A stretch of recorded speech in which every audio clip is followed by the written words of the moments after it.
శ్రీ విష్ణు రూపాయ నమః శివాయ. తెలంగాణ కుంభమేళగా ప్రసిద్ధిగాంచిన మేడారం జాతర వెనుక ఉన్న సమ్మక్క సారలమ్మల చరిత్ర ఎంతో ఆసక్తికరమైనది. కాకతీయ సామ్రాజ్యాన్ని ఎదిరించి తమ ప్రజల ఆత్మగౌరవం కోసం ప్రాణాలు అర్పించిన ఈ వీర వనితల పూర్తి కథను ఈ వీడియోలో తెలుసుకుందాం. సుమారు 13వ శతాబ్దంలో దట్టమైన అడవి ప్రాంతమైన మేడారం పరిసరాల్లో గిరిజనులు వేట కోసం వెళ్ళినప్పుడు వారికి ఒక వింత దృశ్యం కనిపించింది.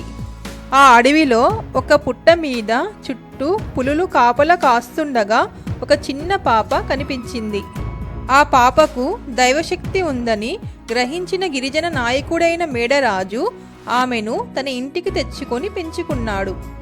ఆమెకు సమ్మక్క అని పేరు పెట్టారు.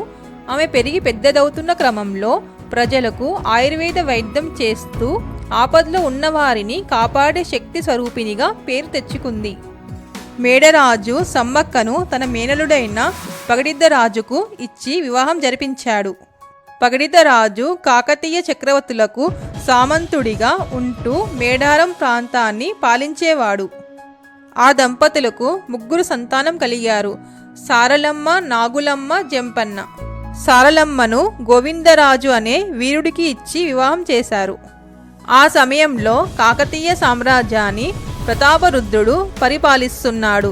అప్పట్లో మేడారం ప్రాంతంలో వరుసగా కరువు కాటకాలు వచ్చాయి. వర్షాలు లేక పంటలు పండలేదు. చెరువులు కూడా ఎండిపోయాయి. ప్రజలు తినడానికి తిండి లేక అల్లాడిపోతున్నారు.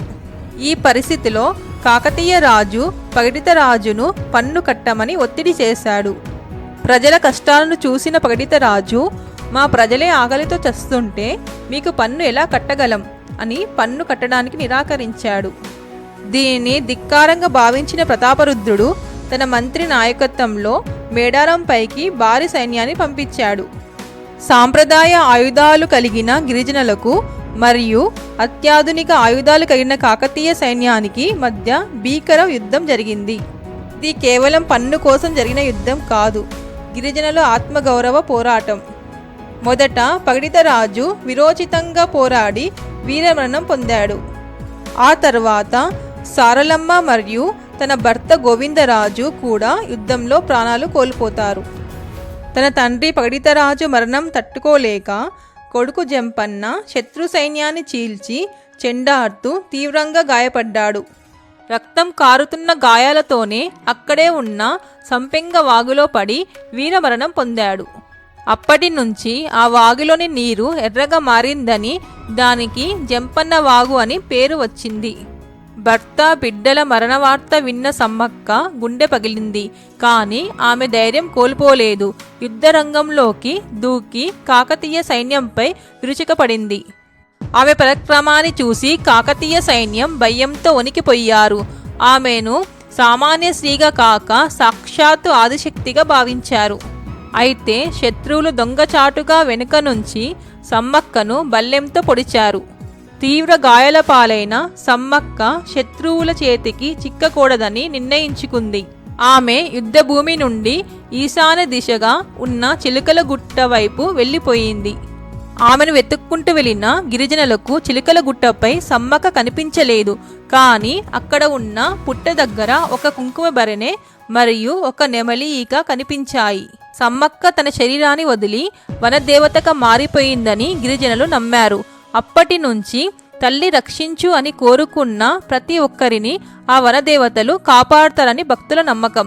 ఈ త్యాగానికి గుర్తుగానే ప్రతి 2 ఏళ్లకు ఒకసారి మేడారంలో మహాజాతర జరుగుతుంది.